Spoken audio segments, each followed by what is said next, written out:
ऐसी ऐसी समस्याएं कि देखो लोग अपने को शूट कर लेते हैं।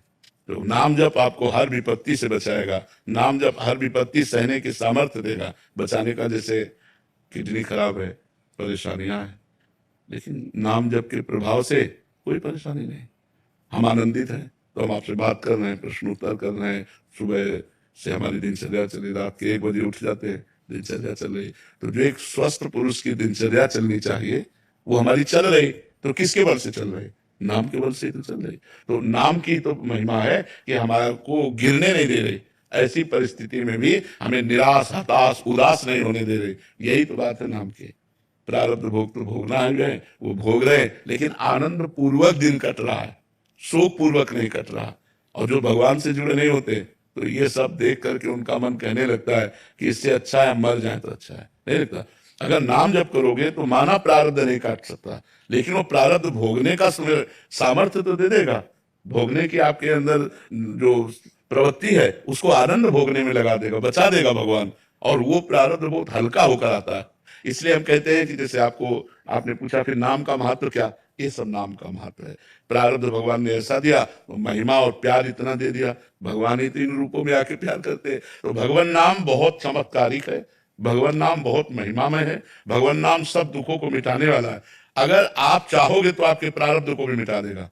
लेकिन हम लोग इसलिए नहीं चाहते कि इसे पता है कि ये मरेगा आज नहीं तो कल। तो जैसे मच्छर मारने के लिए ब्रह्मास्त्र का प्रयोग नहीं किया जाता, ऐसे ही भजन का प्रयोग इन प्रारब्ध को मिटाने के लिए नहीं किया जाता। प्रारब्ध हम भोग लेंगे तो अपने भजन के बल से हम भगवान को प्राप्त करेंगे, ये बात होती है। इसलिए बड़े बड़े संतों को, नहीं तो दूसरों के कष्ट मिटा देते, अपने क्यों ना मिटा दें। दूसरा अगर श्रद्धा कर ले तो बड़े बड़े रोग ठीक हो जाए, संतों की ऐसी कृपा होती है। फिर वो अपना क्यों नहीं ठीक करते? क्योंकि वो अपना भोग कर भगवान को प्राप्त करना चाहते हैं। ऋषभ सिंह जी। राधे राधे राधे। राधा रानी महाराज जी, महाराज जी जैसे आपने बताया था कि ये मन 2 चाल चलता है, एक तो क्रिया कर देता है, दूसरा चिंतन कुछ और चलता रहता है। परंतु महाराज जी मेरा ही पापी मन 3 चाल चल रहा है। जैसे शरीर से कोई क्रिया कर रहा है, वाणी से नाम चल रहा है, और चिंतन तो भोग विलासों का और गंदी बातों का हो रहा है। महाराज जी ऐसे में बहुत परेशान हो कोई गया। परेशानी नहीं, बिल्कुल आनंदित रहो, कोई परेशानी नहीं। अगर जबान से नाम चल रहा है तो इस मन को एक दिन ठीक होना पड़ेगा। देखो तुम बच्चे हो, जब हम बच्चे थे 13, 14, 15, 16, 18, 20, 25, ये हमारी अवस्था हुई ना, हम भी रोए हैं, भगवान से रोए हैं। कभी भूख परेशान कर रही, कभी सर्दी, कभी काम, कभी क्रोध, कभी लोभ, कभी मोह। तो भजन तो कर रहे थे, लेकिन ये विकार थे और भगवान का आश्रय था। बस लक्ष्य था कि कब ये शांत होंगे, कब शांत होंगे। अब आपसे सही कहते हैं, जैसे शांत समुद्र में कोई हलचल नहीं, बिना तरंग का समुद्र, ऐसे भगवान की कृपा से मन है। बस एक डर लगा रहता है कि कभी भगवान का विस्मरण ना हो जाए, कहीं मैं प्रभु को भूल न जाऊं। एक ही चाह है कि हमसे भजन बने, कभी हमसे भगवान का विस्मरण ना हो जाए। कोई ऐसी घटना, कोई ऐसी बातचीत, जिससे मैं अपने प्रभु को भूल जाऊं, ये बात। तो ये आज बात जो आई है, ये कल हम चाह करते थे पर कल नहीं थी। ये जो आज आई वो कृपा से, भगवान के नाम जप से आई। तो यदि आपकी जिह्वा से नाम जप चल रहा है तो आप धीरे धीरे देख लेना, लॉन्ग टाइम नाम ना छूटने पावे, सब शांत हो जाएगा, सब ठीक हो जाएगा, मन निर्मल हो जाएगा। पर लॉन्ग टाइम, आप सोचो साल 6 महीना में, आज नहीं, साल अनंत जन्मों का बिगड़े मन है, अनंत जन्मों का, 1,00,000 2,00,000 जन्म का नहीं, अनंत जन्मों का जब से सृष्टि शुरू हुई तब से आज तक हम सुधरे नहीं। क्योंकि सुधर गए होते तो भगवान की प्राप्ति हो गई होती। तो अब सुधरना शुरू हुआ है, तो हमको घबराना नहीं है। चाहे हमें 10 साल जपना पड़े, चाहे 20 साल जपना पड़े, इस जन्म में मुझे बाजी जीतनी है। गृहस्थी में रहते हुए, हर कार्य करते हुए भगवान का नाम जप कर रहे हो तो आप धर्म पूर्वक चल रहे हो तो निश्चित भगवत प्राप्ति होगी, हमारी बात मान लो जी। साहिब सिंह जी अमृतसर से। महाराज जी राधे राधे। महाराज जी आप सिखाते हैं कि नाम जप के अलावा बाकी सब व्यर्थ है, ऐसा ही गुरुवाणी जी में भी लिखा है। महाराज जी हम इसी उपदेश को मानकर नाम जप करते हैं, हृदय में प्रभु से मिलाप की पीड़ा अनुभव होती है और मन व्याकुल होता है कि बस अब प्रभु से मिलाप हो जाए, हम उनमें समा जाए। लेकिन ये अवस्था ज्यादा देर तक नहीं रहती महाराज जी, नहीं टिकती। जब हम संसार में विचरते हैं तो ना चाहते हुए भी हमारा ध्यान केंद्रित नहीं रहता, अन्य जगह ध्यान चला जाता है। ऐसे में जिव्या से नाम जप तो चलता है लेकिन चिंतन में नाम जप नहीं चल पाता। ठीक हो जाएगा। अगर यदि जिह्वाग्रे वर्तते नाम तुभ्यम, यदि जिह्वा के अग्रभाग पर भगवान का नाम विराजमान है तो ठीक हो जाएगा। अज्ञान से हो या ज्ञान से हो, भगवान का नाम अपना प्रभाव दिखाता है। निरंतर यदि हम नाम जपने का अभ्यास कर रहे हैं तो हमारी जितनी बहिर्मुख वृत्तियां हैं, माया का आकर्षण है, जितनी गंदी बातें हैं ये सब धीरे धीरे स्वतः नष्ट हो जाएंगी। हमारा केवल एक लक्ष्य होना चाहिए कि हम नाम को भूलें ना, नाम का स्मरण रखें। ज्ञान से अथवा अज्ञान से, भाव से अभाव में जैसे भी बने, नाम न छूटने पावे। नाम की डोरी पकड़े हैं सब पार हो गए। नाम में मानो नाम जप कर रहे हैं तो मानो बहुत समुद्र पार होने के लिए हम जहाज पर बैठ गए हैं। न पलटने की शंका है, न डूबने की शंका है, अब पार ही हो जाएगा। नानक साहब जी ने कहा ना, नानक नाम जहाज है, चढ़े सो उतरे पार। जो नाम रूपी जहाज पर चढ़ गया वो पार हो गया। गोस्वामी जी, तुलसीदास जी ने तो इतना तक कह दिया कि नाम ले तो भव सिंधु सुखाही, करो विचार सुजद मन माही। ऐ जानने वालों, विचार करके हमारी बात को देखो कि जो निरंतर नाम जप करता है उसके लिए भव सिंधु रह ही नहीं जाता, सूख जाता है। नाम ले तो भव सिंधु सुखाही। भव सिंधु क्या है? यही जन्म मरण, काम क्रोध लोभ मोह मद मत्सर। जब निरंतर नाम जप करेंगे तो हमारा निश्चित कल्याण हो जाएगा।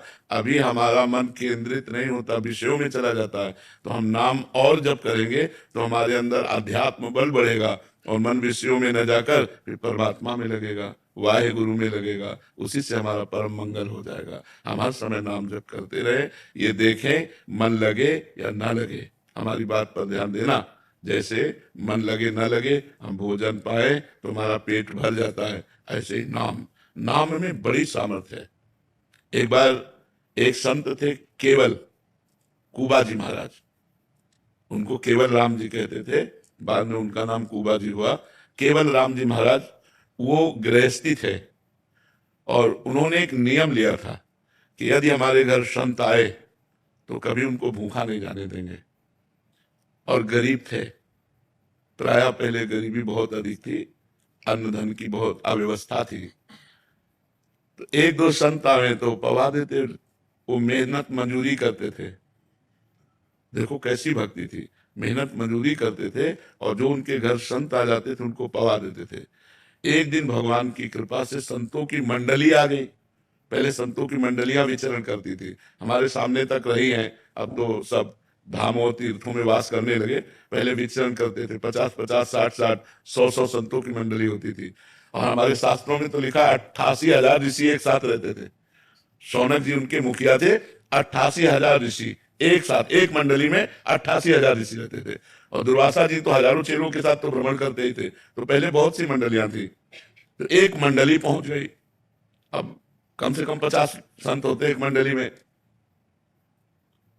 वो बड़े व्याकुल हो गए कि हमारा नियम है कि संत को भूखा नहीं जाने देना।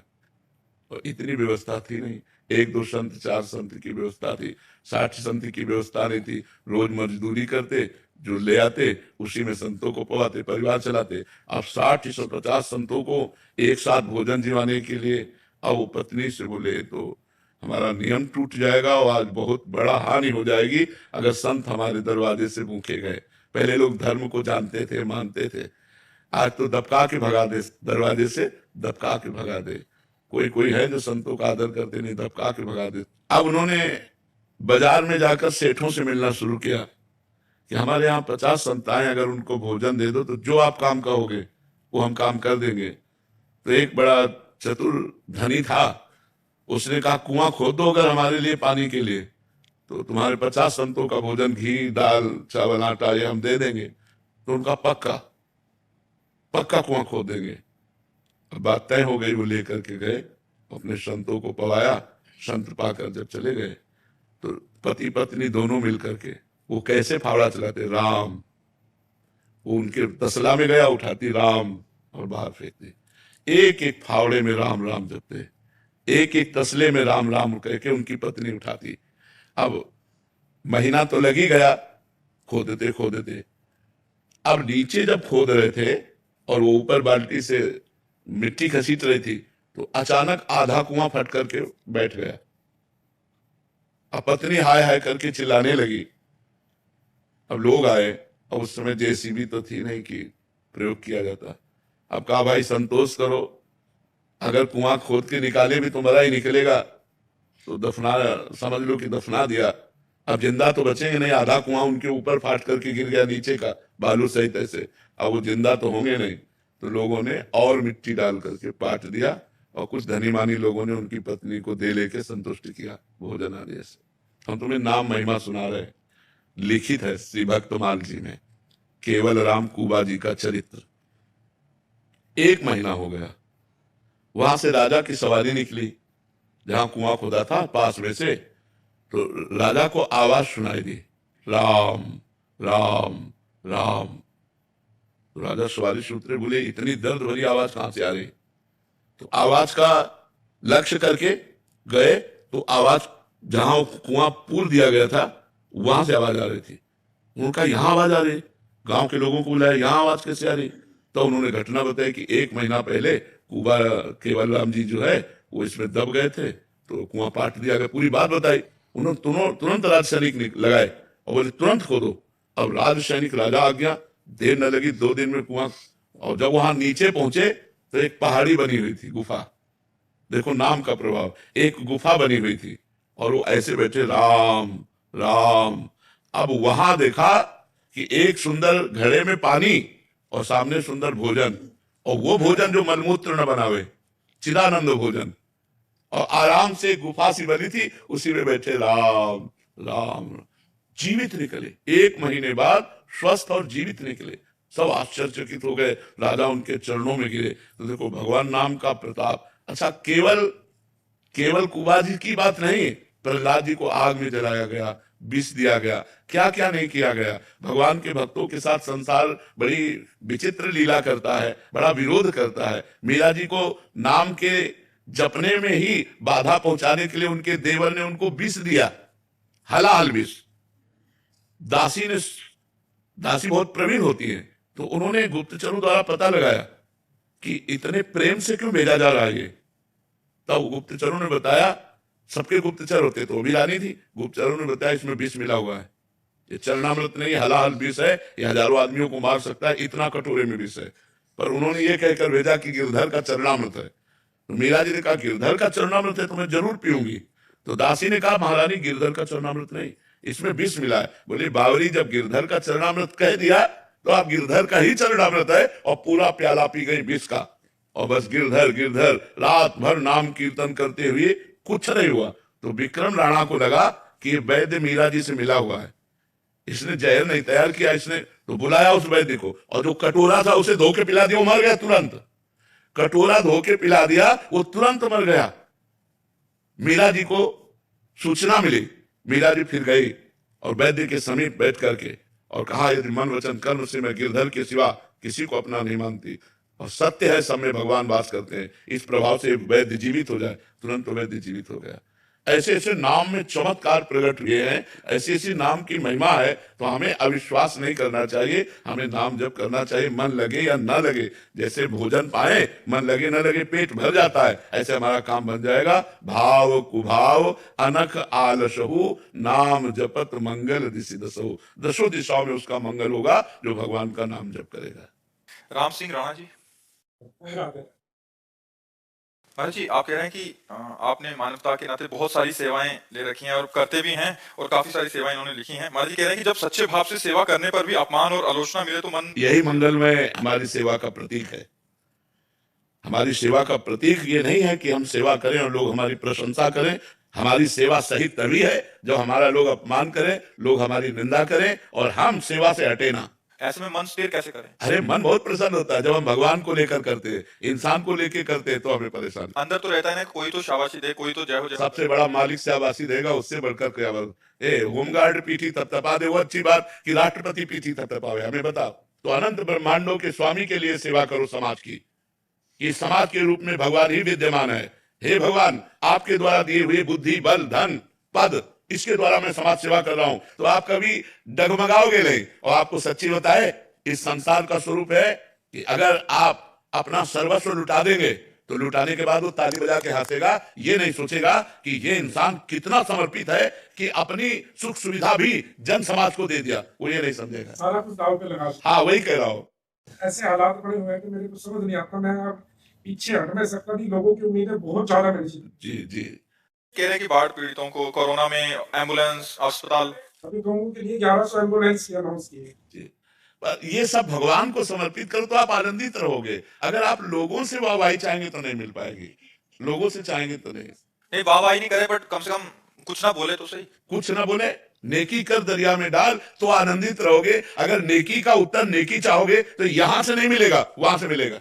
इसीलिए हमने कहा कि हमको अनंत ब्रह्मांडों के स्वामी की शाबाशी चाहिए कि संसार ने तुम्हें गालियां दी, संसार ने तुम्हें कटु वचन कहा, अपमानित किया, फिर भी तुम संसार का हित करते रहे मेरा मान करके, इसलिए मैं तुम्हें गले लगाता हूं। तो भगवान जिस पर कृपा कर दे वही सबसे बड़ी बात। इंसान कृपा करेगा, कितनी करेगा, वो क्या कर सकता है, असमर्थ है। सर्वसमर्थ भगवान की कृपा के लिए हमें परोपकार करना चाहिए। हमें किसी से थैंक यू लेने की भी आवश्यकता नहीं है। हम परोपकार करते हैं, करेंगे। तुम हमें गाली दे रहे हो, कल तुम अगर गिरे पड़ोगे तो हम कल तुम्हें गोद में उठाकर अस्पताल ले जाएंगे, हम तुम्हारी गाली का ध्यान नहीं देंगे। ऐसे चलना होगा, तभी आप मंगल में चल पाओगे। नहीं, यहाँ संसार का जो स्वरूप है वो यही स्वरूप कि आप करो परोपकार, और जब अवसर आएगा तो आपको नीचा दिखाने की ही बात करेगा। वो आपको परोपकार का बदला परोपकार नहीं दे सकता। 1.25 लाख गौवंश सड़कों पे है। जी। मैंने संकल्प लिया है मैं इनको सबको गौशालाओं में व्यवस्थित करवाऊं, लेकिन समाज पता नहीं किस मतलब अब गौवंश 1.25 लाख पूरे पंजाब के अंदर। तो आपको परेशानी क्या है? परेशानी गौ माता का जो निरादर होता है, तो वो आप उसका आदर कीजिए, लेकिन लोगों की शिकायत क्यों है आपको? लोगों से सेवा भी उतनी ही करनी चाहिए जितना पैर अपना पसार सको, उतनी चद्दर जैसे ना, तो उतनी ही सेवा करनी चाहिए। अगर हमारी सामर्थ्य 1.25 लाख गाय रखने की है तो हम 1.25 लाख नहीं, हम 1000 रख लेते हैं, 500 रख लेते हैं। हमारी जितनी सामर्थ्य उतना, अगर कोई सहयोग कर दे तो ठीक बात है, नहीं हम किसी को कोसेंगे नहीं। अगर कोई सहयोग नहीं कर रहा तो हमारी जितनी सामर्थ्य उतनी गौ सेवा करेंगे। वंदना चावला जी, गुरुग्राम से। राधे राधे महाराज जी। महाराज जी, हमें पता है कि पिछले जन्म के कर्मों के हिसाब से हमें अगले जन्म के सुख दुख प्राप्त होते हैं, किंतु जो आत्मा दुखी होती है वो उस स्थिति में अच्छे कर्म कैसे करेगी? अच्छे कर्म सही पूछो तो जब हमें दुख मिलता है तो हमारा दिमाग सही होता है, जब सुख सुविधाएं मिलती तभी पापाचरण होता है। जो मनमानी आचरण करते हैं, अध्यात्म से नहीं जुड़े हैं, उन लोगों के देखो आचरण कैसे हैं। सब आचरण गलत होते चले जा रहे, उनका खान पान पूरा जीवन खराब हो जाता है। तो दुख में तो भगवान का कृपा प्रसाद मानना चाहिए और अच्छे आचरण ही करने चाहिए। अच्छे आचरण सुख में नहीं होते। देखो अभिमान में फूले घूम रहे लोग, उनकी बातचीत सुनो तो अभिमान भरी बातचीत है, राग द्वेष है, बहुत परेशानियां हैं। लेकिन गरीब आदमी 4 की बात सह लेगा और अपने परिवार की सोचेगा, भैया हम गरीब आदमी हैं, अगर लड़ेंगे तो हमें परेशानी पड़ेगी। तो हमें तो लगता है दुख में भगवान की विशेष कृपा होती है। दुख में अच्छे आचरण, दुख में भगवान का भजन, विपत्ति में भगवान की शरणागति, ये सब सुविधा है। लेकिन धन संपत्ति और भोग ऐश्वर्य विलासिता सुख में सब असुविधा है, सब भ्रष्ट होने के आचरण होते हैं। देखो ना कैसे कैसे आचरण संसार में हो रहे हैं। हाँ, दूसरे जीवों की हत्या की जा रही है अपनी जबान के स्वाद के लिए, ये अच्छे आचरण हो रहे हैं। ये वीआईपी लोग हैं जो अपने मांस का पोषण करने के लिए दूसरे जीवों का मांस खाते हैं। पता चलेगा जब इनको कर्मों का फल भोग मिलेगा। कर्मों का फल भोगना होता है, अवश्य में भोक्तव्यम कृतम कर्म शुभाशुभ। जैसे पशुओं को नहीं पैर बांध दिए राड में डाल करके और नीचे से आग लगा दी, धीरे धीरे वो जल कर भूनते हैं तो उसका स्वाद लेते हैं, ऐसे काल भगवान तुम्हें आग में डालकर भूनेंगे। कर्मों का ही तो परिणाम है, इसलिए हमको डरना चाहिए पाप कर्म से। ये सुख सुविधा में ज्यादा पाप कर्म बन जाते हैं। जो दुख में होते हैं, विपत्ति में होते हैं, उनसे पाप नहीं बनते, वो सावधान हो जाएंगे। यदि उनको सत्संग मिल जाए तो उनके बहुत अच्छे आचरण बन सकते हैं, वो भगवान का भजन कर सकते हैं। मनीष जी। राधे राधे। राधे राधे महाराज जी। महाराज जी, आप कह रहे हैं कि पिछले 15 वर्षों से यूके में रह रहे हैं। महाराज जी कह रहे हैं कि आजकल जहां हम बिजनेस है, कोई भी नौकरी करते हैं, वहां ऐसा वातावरण हो गया कि राजनीति, एक दूसरे का श्रेय को हरण करना, शक्ति संघर्ष देखने को मिलता है, विशेषकर उच्च स्तरों में। भले ही कोई इन सबसे दूर हो, फिर भी कई बार परिस्थितियां ऐसी बन जाती हैं कि व्यक्ति को स्वयं को बचाने के लिए इसमें सम्मिलित होना पड़ता है। कई मायनों में महाराज जी मुझे कभी कभी लगता है कि भगवान श्री कृष्ण उस उपदेश की याद दिलाते हैं जो अर्जुन जी को भगवत गीता में दी थी कि जीवन के प्रत्येक युद्ध में हमें खड़ा होना और लड़ना पड़ता है, भले ही मन ना चाहते। इस विषय में महाराज जी आपका विचार क्या है? नहीं, इसमें ध्यान ये देना है कि हमें धर्म में लड़ना है, अधर्म का त्याग करना है। अधर्म में हमको पक्षपात लेकर लड़ना कभी नहीं। देखो भीष्म जैसे बाल ब्रह्मचारी, द्रोणाचार्य जैसे आचार्य, अश्वत्थामा, कृपाचार्य, ऐसे महापुरुष हैं जो एक एक पूरे विश्व को अकेले जीत सकता है, लेकिन सबको भगवान ने परास्त करवाया अर्जुन जी के द्वारा। अर्जुन जी धर्म पक्ष में है और वो अधर्म के पक्ष में है। तो हमें युद्ध तो करना है, लेकिन हम पक्ष किसका ले रहे हैं ये देख करके। कहीं ऐसा ना हो कि हम अधर्म के पक्ष में खड़े हों। अगर अधर्म के पक्ष में है तो विश्व विजेताओं को भी नष्ट होना पड़ा। 6 महीने बाणों की सैया में अखंड बाल ब्रह्मचारी महाभागवत भीष्म जी को, जो गंगा पुत्र है, शांतनु पुत्र है, और द्रोणाचार्य जिनकी धनुष की टंकार हो जाए तो विश्व में अजय है, भगवान के स्वरूप है। तो द्रोणाचार्य बहुत बड़े महापुरुष है, लेकिन गर्दन कटवा दी ठाकुर जी ने, दृष्टद्युम्न से कह के गर्दन कटवा दी, अश्वत्थामा मरो, ये सूचना दो। जहां उन्होंने धनुष बाण गर्दन कटवा दी। क्यों? अधर्म के पक्ष में खड़े हैं। हमें लगता है कि हम लड़ें, लेकिन यदि वो अधर्म का पक्ष हो तो हमें त्याग करना चाहिए, और धर्म के पक्ष में हमें जीवन भर लड़ना है। अपने से भी लड़ना है, औरों से तो बात जाने दो, अपने से लड़ना है। जो अपना माना हुआ मन है, जो अपना मानी हुई इंद्रियां हैं, ये हमारी बहुत बड़ी शत्रु हो गई है। इन्होंने हमें विषयों में फंसा दिया है, इन्होंने हमसे अधर्म आचरण कराए हैं, इन्होंने हमसे बुरा करवाया है। हमको भारी युद्ध महाभारत यहाँ करना है, अंदर महाभारत करना है। इस मन से, इस इंद्रियों से लड़ जाए और जीत जाए, वो सबसे बड़ा योद्धा। तो हमारी बाहरी भी लड़ाई है, हमारी आंतरिक भी लड़ाई है, पर हम विजय को प्राप्त तभी होंगे यत्र योगेश्वरः कृष्णो यत्र पार्थो धनुर्धरा तत्र श्री विजयो भूतिर ध्रुवा नीतिर्मतिर मम। संजय कहते हैं मम नीति, ये मेरी नीति है, ये मेरा ज्ञान है। मैं कहता हूं जहां श्री कृष्ण है और जहां अर्जुन है वहां निश्चित विजय की प्राप्ति होगी। तो धर्म में अगर हम लड़ेंगे, लड़ना ही पड़ेगा, धर्म में लड़ेंगे तो हम विजय को प्राप्त होंगे अंततो गत्वा। वर्तमान में भले हम असफल नजर आवे, लेकिन हमारा जो भविष्य होगा वो बड़ा उज्जवल होगा। और अधर्म में यदि हमने पक्ष ले लिया तो वर्तमान भले सफलता युक्त दिखाई दे, लेकिन परिणाम बड़ा बुरा होगा। जैसे वर्तमान कौरवों का बड़ा धूम धड़ाके का था, हाथी झूम रहे मस्त, और पांडव 12 वर्ष का वनवास, 1 वर्ष का अज्ञातवास। लेकिन परिणाम हस्तिनापुर चक्रवर्ती सम्राट महाराज युधिष्ठिर और 100 के 100 मारे गए। तो हमें थोड़ा ये समाज में ध्यान देना पड़ेगा। यही एक अधिकारी खड़ा होकर के बोला था, जब से मैंने आपका उपदेश सुना तब से नियम लिया है कि हम कभी भी घूस नहीं लेंगे और बड़े अधिकारियों की अधर्ममयी आज्ञा नहीं मानेंगे। तो उनका आपको सस्पेंड कर दिया जाएगा। बोले 3 बार हो चुके हैं बोले 3 बार सस्पेंड हो चुके हैं, अब हम इस्तीफा देने के लिए तैयार हैं, लेकिन हम अधर्म नहीं करेंगे। इसमें केवल भगवान साथी होते हैं, उन्हीं का भरोसा लेके चला जाता है। आप धर्म से चलो तो आपके कई खिलाफ खड़े हो जाएंगे।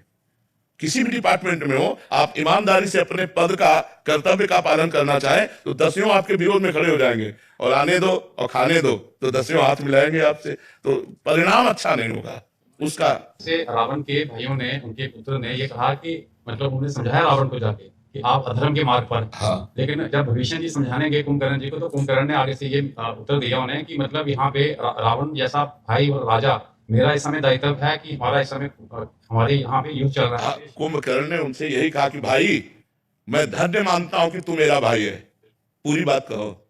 कुंभकर्ण ने कहा, मैं धन्य मानता हूं विभीषण कि तू मेरा भाई है, और तू धन्य हुआ कि ऐसे धर्मद्रोही रावण का तूने साथ त्याग कर भगवान राम की शरण ली। पर भाई, इस समय हट जा मेरे सामने से, क्योंकि मैं मदिरा पिए हुए हूं और मैंने रावण का अन्न खाया है, और वो मेरा भाई भी है, और मैं उसके पक्ष में खड़ा हूं। जाओ, नहीं तुम्हारा भी विनाश कर दूंगा। इस समय जाओ मेरे सामने से, क्योंकि मैं मदिरा पान किए हूं और रावण के पक्ष में हूं। पहले उसने धन्यवाद दिया है, आप पढ़ के देख लेना पर जो वो ज्ञान है, लेकिन वो ज्ञान किस काम का? अगर मुड़ के खड़ा हो जाता वो और कह देता, रावण कभी तेरा साथ नहीं दूंगा, राम का साथ दूंगा, अगर तू जानकी को वापस नहीं करता तो मैं तेरे से युद्ध करूंगा, वो डर जाता। मेघनाथ साथ ना देता, कुंभकर्ण साथ ना देता, जैसे विभीषण अति हट गए, ऐसे ही बड़े बड़े अगर हट जाते तो रावण घुटने पे आ जाता। लेकिन इन बड़े बड़े ने साथ दिया तो बड़े बड़ों को मिट्टी में मिला दिया भगवान ने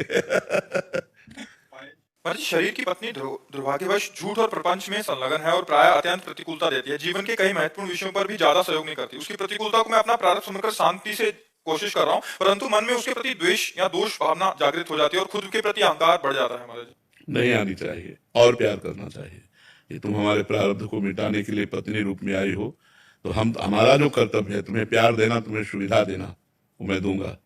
अब तुम अपने कर्तव्य को भूल कर यदि हमें दुख और कड़वे वचन और प्रतिकूलता दोगी तो मैं उसे सहूंगा, पर हमारे प्यार में कोई अंतर नहीं आएगा। तभी तुम सत्संगी माने जाओगे, तभी तुम आध्यात्मिक माने जाओगे। अपने कर्तव्य, तुम क्या कर रही हो मैं नहीं देखूंगा, तुम मेरी पत्नी हो, मेरा क्या कर्तव्य ये मैं देखूंगा।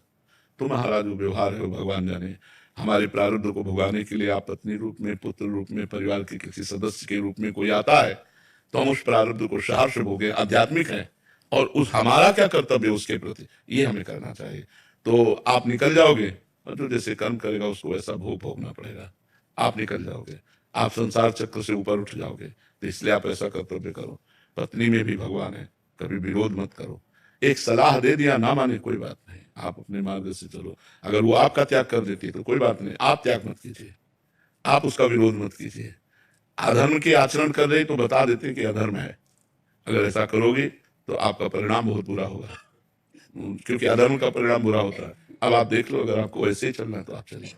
उत्तम आध्यात्मिक कभी क्रोधित नहीं होता, जल्दीबाजी से कोई निर्णय नहीं लेता, बहुत गंभीर विवेक, बिना विचारे जे करे ते पाछे पछिताए, काम बिगाड़ो आपनो जग में होता साय। बहुत विवेक से निर्णय ले, बहुत गंभीरता से निर्णय ले।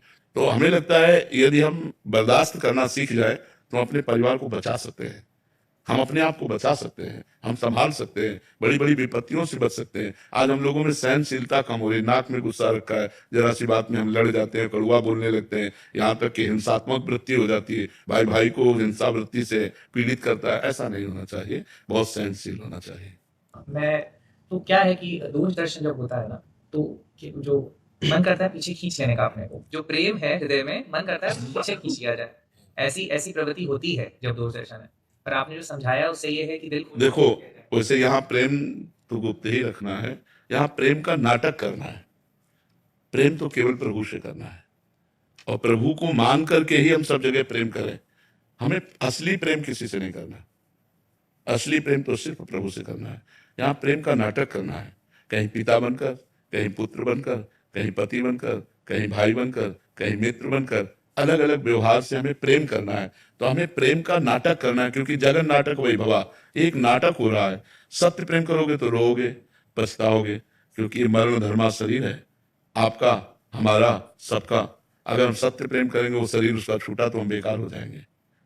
हम केवल प्रेम का नाटक करें, और उचित नाटक करें। पत्नी के साथ जो नाटक करना है पति का, बिल्कुल ठीक वैसे करेक्ट करें, तो इससे भगवान प्रसन्न हो जाएंगे। हम अपने नाटक में कमजोर ना हो। हमें जो स्वांग मिला है डायरेक्टर भगवान के द्वारा संसार रूपी रंगमंच पर रोल करने का, हम ठीक वही रोल करें। अगर हमें पति का मिला है तो ठीक पति का रोल करेंगे। वो गलत रोल कर रहे हैं तो डायरेक्टर उसको देखेगा। अगर पति पत्नी में प्रेम हो तो कितना सुंदर जीवन हो, विचार करो। दोनों प्यार भरा जीवन व्यतीत करें, पर सुंदर जीवन अगर हम व्यतीत करेंगे तो हमारे पुण्य भी तो होने चाहिए, हमारे पाप ऐसे। अब देखो, कोई कोई संतान ऐसी उत्पन्न होती है, माता पिता को जीवन भर खुशी ही खुशी मिलती रहती है। कोई संतान ऐसी उत्पन्न होती है कि जब बचपन से लेकर के और जब तक माता पिता जीवित रहते हैं वो दुख ही देता रहता है। तो कर्मों का ही तो भोग है। यहाँ जो रिश्ते नाते संसारिक संबंध है सब कर्मों से आकर बनते हैं। तो हमें अपने कर्म भोग लेने हैं, नवीन गंदे कर्म बनाने नहीं है। अध्यात्म के द्वारा हमको इस संसार से अपना कल्याण कर लेना है, अपना मंगल कर लेना है। तो महाराज जी, जब हम पूर्ण निष्ठा से जैसे प्रेम किया किसी से, जैसे अपनी पत्नी से पूर्ण निष्ठा, तो क्या उसके बदले वही प्रेम की चाह होना सही है या गलत है? गलत है। पूर्ण निष्ठा से प्रेम केवल भगवान से करना है। अगर हम आपसे पूर्ण निष्ठा से प्रेम करेंगे तो हमारे अंदर एक आकांक्षा हो जाएगी कि आप भी हमारे साथ वैसा ही व्यवहार करें जैसा मैं आपसे करता हूँ। लेकिन मुझे पता है आप व्यवहार वैसा नहीं कर सकते, क्योंकि यहाँ का प्रेम धोखेबाजी का प्रेम है, यहाँ सच्चा प्रेम नहीं। सच्चा प्रेम कोई कर ही नहीं सकता। सच्चा प्रेमी तो केवल भगवान है। क्यों प्रेम नहीं कर सकता सच्चा? जैसे कोई कहे कि क्यों प्रेम नहीं कर सकता, हम सच्चा प्रेम करके देखेंगे। तो सच्चा प्रेम तब होगा जैसे हम आपसे प्यार करें तो हम सिर्फ आपके सुख का चिंतन करें, अपने सुख का चिंतन न करें।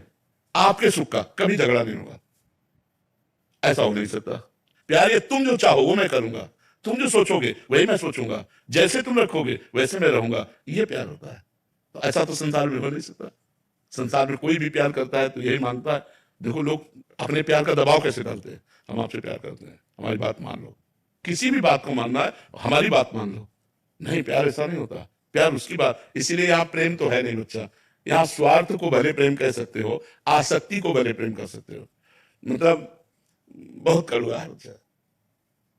अगर आपको पता चला कि आपको हमसे सुख नहीं मिलने वाला, आपको पता चला कि हमारी बात अब नहीं बनने वाली, फिर प्यार करके दिखाओ। फिर देखोगे उसका स्वरूप ना वो गंदा स्वरूप निकलेगा, वो कड़वा स्वरूप निकलेगा। आपको लगेगा ये हम जो हृदय की बात कह रहे हो शायद समझ रहे होगे आप लोग। हाँ, क्योंकि यहाँ प्यार मुझे तो नहीं लगा, शास्त्र और संत और हृदय तीनों को मिला के कह रहे हैं कि यहां कोई प्यार दे सके आपको आपकी मांग के अनुसार, वो अपनी मांग के अनुसार आपको प्यार कर सकते हैं। प्यार कहते हैं जिस समय धृतराष्ट्र का ब्याह गांधारी से होना था, गांधारी ने सुना कि मेरे पति अंधे हैं, उसी समय पट्टी ली कपड़े की और डबल टिबल पट्टी करके ऐसे बांध दी कि मेरे पति को संसार नहीं दिखाई देता, मैं आज से संसार को नहीं देखूंगी।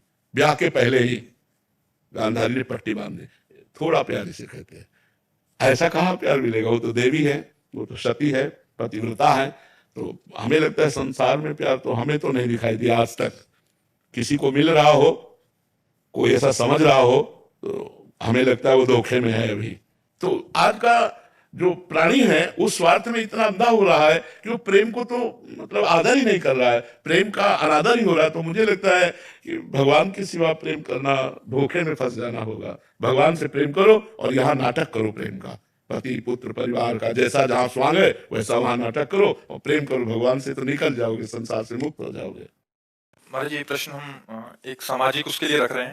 महाराज जी बहुत सारे ऐसे जोड़े होते हैं जो पहले प्रेम करते हैं, फिर विवाह भी हो जाता है किसी तरह, या बलपूर्वक या भाग के, या जैसे भी घर वालों की सहमति से। फिर क्या होता है आगे चल के जब एक दूसरे के बारे में पता लगता है और फिर उनकी कमियां नजर आती हैं, फिर वो और ज्यादा धोखाधड़ी या और कहीं संबंध है उसके, यहाँ पहले भी संबंध थे, तो महाराज जी फिर इतना ज्यादा हो जाता है कि अब ना घर के रहे ना घाट के रहे। माता पिता की इज्जत भी दाव में लग जाती है, अगर छोड़ते हैं, अगर पकड़ते हैं तब भी लगी हुई थी। तो महाराज जी ऐसे में बहुत सारे ऐसे दंपति हैं जो एक पक्ष वो दूसरे को समझा रहे हैं, बाद में जाके तो फिर वो मानसिक तनाव से बहुत गुजरना पड़ता है, फिर डिवोर्स केसेस और बहुत सारे लव मैरिज ऐसी। वैसे जो हमारा शास्त्रीय विवाह है, बड़ा मंगलमय परिवार चला, कभी कोई एक दो की बात नहीं कह रहे। जो हमारी शास्त्रीय पद्धति है सनातन धर्म की,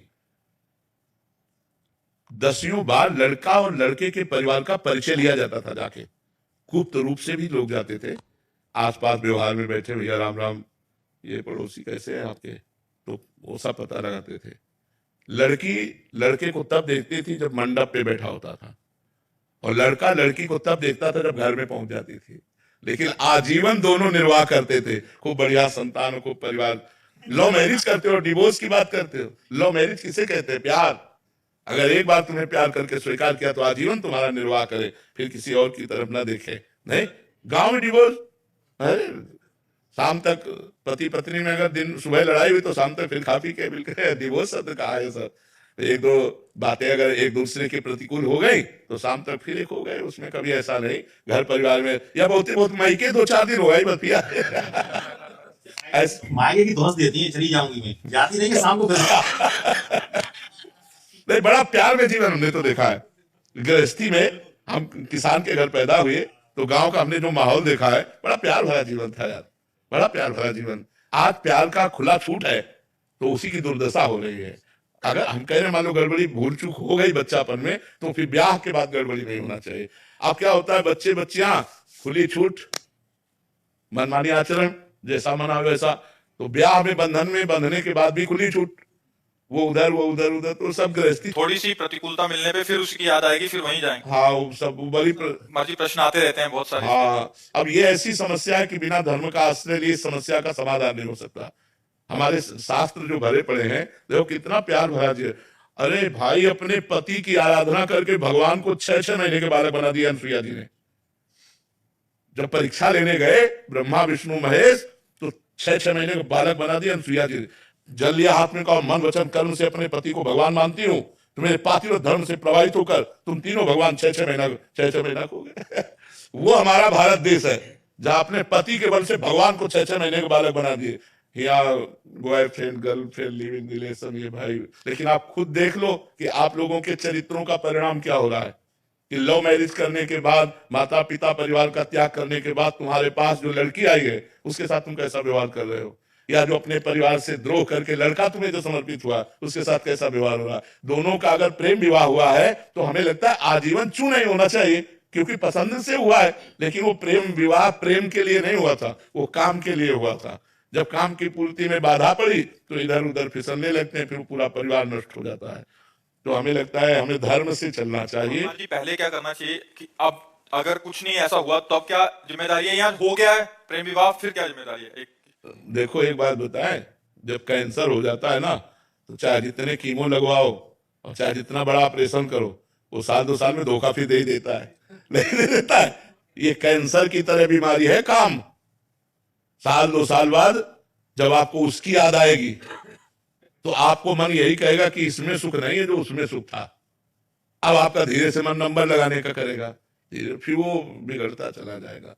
चंचल मन संभालना बड़ा कठिन है, बिना अध्यात्म के अवसर आने पर दोनों फिसल जाओगे। इसलिए हमें लगता है कि हमारे धर्म से चलना ही ठीक है। ये जो नई पद्धति चली है इसमें ठीक नहीं है, इसमें ठीक नहीं है। अगर हम धर्म से देखो, बड़े बड़े साधु महात्मा चूक हो जाती तो फिसल जाते हैं। विचार करो, जिन्होंने साधना की है, आप लोग तो साधना नहीं करते, आप लोग तो चूक में ही चूक में पड़े हुए हो। अगर आप सुधारना चाहो तो पहले कसम खाओ दोनों कि अब तक जो हुआ हुआ हम कभी नहीं करेंगे। अगर ये कसम खा के ब्याह हो, आज से हम दोनों के दोनों हैं, कभी हम किसी को स्वीकार नहीं करें, बहुत बढ़िया या जीवन चल जाए। लेकिन ऐसा नहीं हो पाता। पर आप बताओ, अगर आप प्रश्न करोगे ऐसे तो फिर हम उत्तर कहां से दें? उत्तर यही देंगे कि आप गलत हो, आप सुधार करो, आप धर्म से चलो। हमारे बच्चे हमारी बच्चियां यदि धर्म से चलेंगे तो गृहस्थी बहुत बढ़िया बनेगी जाके, और अगर अधर्म से चलोगे तो गृहस्थी बढ़िया नहीं बनेगी। जब हम अपने पति को स्वीकार कर लेते हैं, महीना 2 महीना 4-6 महीना या साल हो जाता है तो मन उब जाता है, क्योंकि मन को नवम नवम चाहिए। इसलिए मन को अध्यात्म के द्वारा रोका जाता है, धर्म के द्वारा रोका जाता है। हमारा धर्म नहीं कहता कि हम तुमको स्पर्श करें क्योंकि हमने ब्याह कर लिया है। अब नहीं, कोई अगर ऐसे नियम से चले तो भले गृहस्थी बनी रहे, नहीं तो जो आचरण चल रहे हैं उनमें मन चंचल हो रहा है, इंद्रियां अपवित्र हो रही हैं। वो इंद्रियां चंचल और अपवित्र मन, वो कभी एक बंधन में बंध कर बहुत काल तक निर्वाह करे, असंभव। इसलिए ब्रह्मचर्य की पहली अवस्था कही गई। हमारे यहाँ 4 आश्रम है, ब्रह्मचर्य, गृहस्थ, वानप्रस्थ और संन्यास। अपने भारत देश में सनातन धर्म में 4 आश्रमों की ऋषि मुनियों ने व्यवस्था की। पहला आश्रम सबके लिए ब्रह्मचर्य है। अब ब्रह्मचर्य से गृहस्थ जाओ या विरक्त भाव में जाओ तो यहां से मोड़ हो जाता है, लेकिन पहला आश्रम सबका ब्रह्मचर्य है। अब उसी ब्रह्मचर्य आश्रम में हम लोग गलती कर रहे हैं, ब्रह्मचर्य आश्रम को ही नष्ट कर रहे हैं। तो न गृहस्थ बन पा रहा है, न विरक्त बन पा रहा, सब गड़बड़ हो गया। अगर नींव गड़बड़ हो तो महल गड़बड़ ही होगा।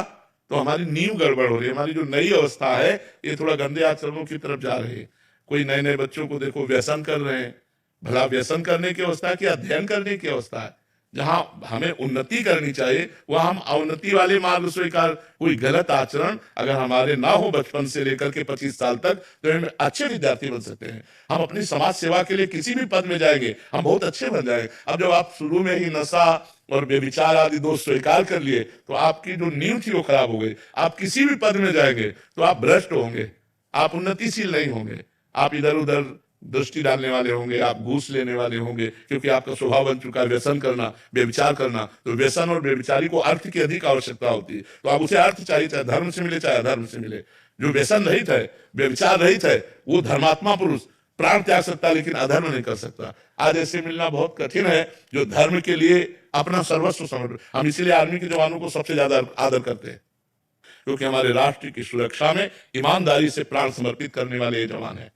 ये गर्मी सर्दी बरसात सब सहते हैं। हर दीपावली होली इनकी महिमा होती है। घरों में परिवार के लोग इंतजार करते रहते हैं और कभी कभी तिरंगा में लपेट कर अर्थी आती है और वो नहीं आते। इसलिए हम सबसे ज्यादा सम्मान भारतीय जवानों का करते हो। हमें लगता है हर भारतीय को सम्मान करना चाहिए। सुविधा भी देखो क्या है, जो मिला तो खाया, नहीं तो चाहे जहां खड़े कर दो, चाहे हिमालय में खड़े कर दो, चाहे बॉर्डर में खड़े कर दो, कब गोली आवे कोई भरोसा नहीं। प्राण त्यागने के लिए तैयार है। इसलिए हम आर्मी के जवानों को विशेष सम्मान देते हैं। जो अपने धर्म में, अपने राष्ट्र में प्राणों को बलिदान करना चाहे, हम उसे नमस्कार करते हैं, उसे प्रणाम करते हैं। तो अगर हम ईमानदारी से, हम सब एक भारत के हिस्से हैं, हम जितने भारतीय हैं हम एक भारत का हिस्सा है।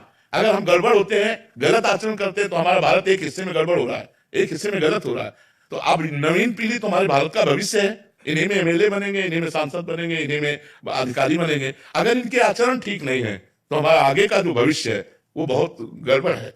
इसलिए हमें नौजवानों को व्यसन रहित और व्यभिचार रहित करने की भावना हमारे अंदर है कि भगवान ऐसी कृपा करें कि हमारे नौजवान जितने हैं वो व्यसन और व्यभिचार से बच जाए, तो वो धर्मात्मा हो जाएंगे, वो गृहस्थी में रहते हुए महात्मा हो जाएंगे। अब यही सब बातें होती हैं जो ये बच्चा लिख के दिए, यही बातें होती हैं। फिर और क्या होता है, क्योंकि मन चंचल है।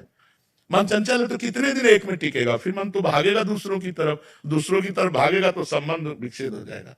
देखो, हम बात समझना हमारी बड़ी सूक्ष्मता की है कि हम चाहे 10 की तरफ देख ले, तुम एक की तरफ देखना भी नहीं पसंद करोगे, अपनी पत्नी किसी और की तरफ देख रही, तो हमको सोचना चाहिए कि पत्नी के अंदर क्या विचार होंगे। जब हमारे अंदर ये विचार, हम अंदर घुस के बात कर रहे हैं, उसको देख लो थोड़ा अंदर प्रवेश करके, उसके मन में भी है कि मैंने अपना प्राण और जीवन तुम्हें समर्पित किया है, तुम हमारे सिवा किसी को और इस दृष्टि से मत देखो, तब दोनों का संबंध चलता है। लेकिन आज बड़ा विक्षेद हो रहा है, बड़ा विक्षेप पड़ रहा है, इसीलिए बड़ी समस्या आज नहीं तो आगे देखना और आ जाएगी, और भारी समस्या। ये जब बढ़ेगा पति पत्नी में विश्वास, तो गृहस्थी चौपट हो जाएगी, वो गृहस्थी सुख में नहीं रहेगी। हम तो भावना करते हैं, आप मेहनत करके 8 घंटे कहीं से भी, और जब घर पहुंचते हैं और आपको दौड़ करके बाहर स्वागत करती है, घर लिवा करके पानी पिलाती है, बैठालती है, हंस देती है, तो आप 8 घंटे की मेहनत भूल जाते हैं। बच्चे छोटे छोटे पापा कह करके दौड़े तो आप खुश हो जाते हैं। अब वो तुमसे बात नहीं कर रही, वो